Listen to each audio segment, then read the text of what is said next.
బాగున్నారా? అంటే చాలా గత ఒక 3 నెలల నుంచి మీ పేరు మళ్ళీ వినపడుతూ ఉంది. అంతకుముందు స్టార్టింగ్లో వినపడింది, ఒక 3-4 నెలల క్రితం నుంచి బాగా వినపడతా ఉంది. ఎందుకు వినపడతా ఉంటే మీరు ఈడీ కోర్టులో కూడా రేవంత్ రెడ్డి హాజరైతలేడని చెప్పేసి మీరు ఒక వాంగ్మూలం ఇచ్చారు జడ్జి ముందు. అప్పటి నుంచి బాగా వినపడతా ఉంది. ఇప్పుడు మీకు సుప్రీంకోర్టు అనుకూలంగా తీర్పిచ్చింది కదా, సుప్రీంకోర్టు మీకు వెసులుబాటు ఊరట కల్పించింది కదా, మీరు ఎందుకు న్యాయం ఓడిపోయిందని మీరు స్టేట్మెంట్లు ఇచ్చారు, మీ సోషల్ మీడియా ప్లాట్ఫామ్లలో పెట్టారు, అలాగనే మీడియా ముందుకు వచ్చి మాట్లాడారు, సుప్రీంకోర్టు జడ్జి గారికి పెద్ద లేఖ రాసిర్రు తీర్పు వచ్చే ముందు. ఇవన్నీ ఎందుకు జరిగింది, ఏమైందంటారు? మంచి అవకాశం ఇచ్చారు సార్. ముందుగా అంటే మనకు ప్రజాస్వామ్యం అంటే 2 మాటలు చెప్తాను. నేను నిందితున్నే దోషిని అయినప్పటికీ కూడా ప్రజాస్వామ్యంలో 4 పాదాలు సార్. ఒకటి ప్రభుత్వ రంగము, రెండవది పరిపాలనా యంత్రాంగం అంటే ఎమ్మెల్యేలు, తర్వాత 3వది జ్యుడిషియల్, దీని తర్వాత స్తంభము 4. ఈ 4 స్తంభాల మీదనే ఒక మన దేశంలో కాదు ఏ దేశంలో ఒక డెమోక్రటిక్ సిస్టమ్ అనేది నిలబడుతుంది. ఆ దురదృష్టవశాత్తు ఏమైందంటే సార్, రాజకీయ రంగంలో ప్రజాప్రతినిధులు, ప్రభుత్వం అంటే కలెక్టర్లు, ఐఏఎస్, ఐపీఎస్లు, వీళ్ళను ఆదేశించి శాసించే వాళ్ళు ఎవరు? ప్రజాప్రతినిధులు. అంటే ప్రజల చేత ప్రత్యక్షంగా ఎన్నుకోబడింది. ప్రజ అంటే నాలాగా ఒక ఆలోచన ధోరణి, 2 కళ్ళు, ఒక ముక్కు, ఒక మెదడుతో ఆలోచించే ప్రతి ఒక్క పౌరుడు కూడా తనను పరిపాలించడానికి లేదా తన పైన రాజులు, గతంలో రాజరికం ఉంటుండే, రాజరికంగా వ్యవస్థ పోయిన తర్వాత ఒక ప్రభుత్వాన్ని నియమించుకోవాలంటే, పలానా వాళ్ళు నన్ను రూలింగ్ చేయాలంటే ఆ పౌరుడు, ఒక వ్యక్తిని ఎన్నుకోవాలి. అదేవిధంగా ఉన్న లక్షలాది మంది పౌరులు కూడా తమ నియోజకవర్గంలో ఒక పౌరుని ఎన్నుకుంటే ఆ విధంగా ఏర్పడ్డ పౌరులను ఎమ్మెల్యేలు అంటారు. ఆ ఎమ్మెల్యేలలో ఉన్న పౌరులు, ఆ ఎమ్మెల్యేలకు టికెట్లు ఇచ్చి వారు పోటీ చేయించిన ఆ పార్టీ వారి అధ్యక్షుడిని ఎన్నుకుంటుంది. ఆ అధ్యక్షుడే ముఖ్యమంత్రి అవుతాడు. ఇది సిస్టమ్ ఆఫ్ లెజిస్లేటివ్. అది ఎంపీలో కూడా అదే విధంగా. అంటే అల్టిమేట్గా భారతదేశం ప్రజాస్వామ్య వ్యవస్థకు మెజార్టీ పౌరుల అభిప్రాయం అనేది ఆ పౌరుల యొక్క సంక్షేమాన్ని కానీ ఆ పౌరుల భద్రతను కాపాడుతుంది సిస్టమ్.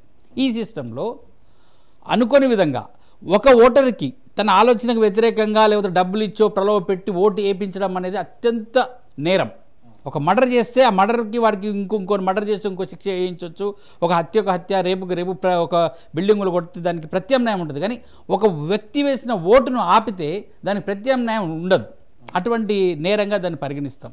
అటువంటిది లక్షలాది మంది ఓటర్ల చేత ఎన్నుకోబడిన ఒక ఎమ్మెల్యేని ఒక పార్టీకి సంబంధించిన వ్యక్తి కొన్ని కోట్ల రూపాయల డబ్బులు ఆశ చూపించి ఆయనతో ఓటేపించుకోవడం, ఆ విధంగా ఓటేపించుకోవడం ద్వారా కొంతమంది ఎమ్మెల్యేలను వాళ్ళ గ్రిప్పులో పెట్టుకొని ఆ ఒక్క రాష్ట్రాన్ని కానీ ఆ యొక్క దేశాన్ని కానీ పరిపాలించే ఆ వ్యవస్థను బ్లాక్మెయిల్ చేసి తర్వాత హైజాక్ చేసి రూలింగ్ చేయాలనుకోవడం అత్యంత ఘోరమైన నేరం.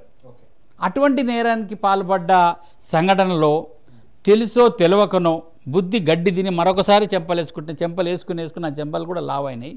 బుద్ధి గడ్డి తిని ఈ ఆపరేషన్లో భాగస్వామ్యమైన నేను, A4 నిందితుడిగా ఉన్న నేను, ఓటుకు నోటు కేసులో నిందితుడిగా ఉన్న నేను, నాకు న్యాయ పోరాటం కావాలని నేను ప్రయత్నం చేస్తున్నాను సార్. ఆ న్యాయ పోరాట క్రమంలోనే నేను ఇప్పుడు మీ మీడియాలో చెప్పడం కానీ సుప్రీంకోర్టులో చెప్పడం కానీ నేను మాట్లాడుతూ వచ్చాను సార్. న్యాయం జరిగింది కదా, మరి మీకు సుప్రీంకోర్టులో మీకు వచ్చింది కదా. మంచి ఆ ప్రశ్న అడుగుతారు నేను కూడా చెప్పాలనుకున్నా. న్యాయం ఎవరికి? ఒక నిందితుడికి న్యాయం జరిగింది సార్. మీరు అన్నట్టుగా నేను నిందితుడిని అయితే నాకు న్యాయం జరిగింది సార్. నా పేరు కొట్టేశారు సార్, నేను మీడియాకు రాను, ఎక్కడ రాను సార్, సుప్రీంకోర్టుకు దండం, నన్ను కొట్టేపించిన వాదనలు నిలిపించిన అధికారులకు దండం, వాళ్ళను మేనేజ్ చేసిన వారి వెనక నాతో ద్రోహం చేసిన నా సహనిందితులకు దండం అని పెట్టి నా పని నేను చేసుకుని నా క్రిస్టియన్ ఆర్గనైజేషన్ చర్చిలో నడుపుకుంటూ ఉండొచ్చు. కానీ దురదృష్టము నా అదృష్టం ఏంటంటే నేను నిందితునిగా పరిగణించబడడానికి ఇష్టపడలేదు. రైట్, నిందితుడు అన్నవాడు ఏం చేయాలి సార్? ఇవాడు కసబగాడు తాజ్మహల్ హోటల్లో వాళ్ళని చంపేసిండు. వాడు నిందితుడిగా పట్టుబడి వాడు విచారణ కొనసాగింపజేసుకొని ఆ విచారణలో నా జిహాద్ కొరకు చేసినో, నా దేశం కొరకు చేసినో, లేకపోతే ఇంకేదో చెప్పుకొని ఆ చెప్పిన శిక్ష పడ్డది. ఇంకొకటి చెప్పుకున్నాడు, ఎవడు మొన్న అదే తాజ్మహల్ హోటల్ అట 10 ఏళ్ళు నన్ను, వానికి నేరం లేదంట, సంబంధం లేదంట, వాడు నిర్దోషిగా బయటకు వచ్చి ఇప్పుడు నాకు కాంపన్సేషన్ ఇవ్వాలి 10 కోట్లు 20 కోట్లు అని వాడు కేసు. ఈ ఇద్దరిలో కూడా ఆరోపించబడిన నిందితులుగా ఆరోపించిన వాళ్ళలో ఒకడు నేరం ఒప్పుకొని నేరం రుజువై శిక్ష పడ్డాడు ఒకడైతే, సంబంధం లేకుండా అరెస్ట్ అయ్యి వచ్చి న్యాయపోరాటం చేసిన రెండోడు. కానీ నేను అది కూడా లేకుండా, నాకు ఆ ప్రివిలేజ్ కూడా లేకుండా నేను ఈరోజు కేసుతో కొట్టివేయబడ్డాను అని చెప్పుకోవడానికి నా ఆత్మ, నా అంతరాత్మ, నా మనసాక్షి ఒప్పుకోకనే నేను తిరిగి దీనిపైన న్యాయ పోరాటం చేయడానికి, న్యాయ పోరాటం నిజమైన న్యాయ పోరాటం, న్యాయ విచారణ ఎదుర్కొన్న తర్వాత జరిగే తీర్పే న్యాయమైన తీర్పు.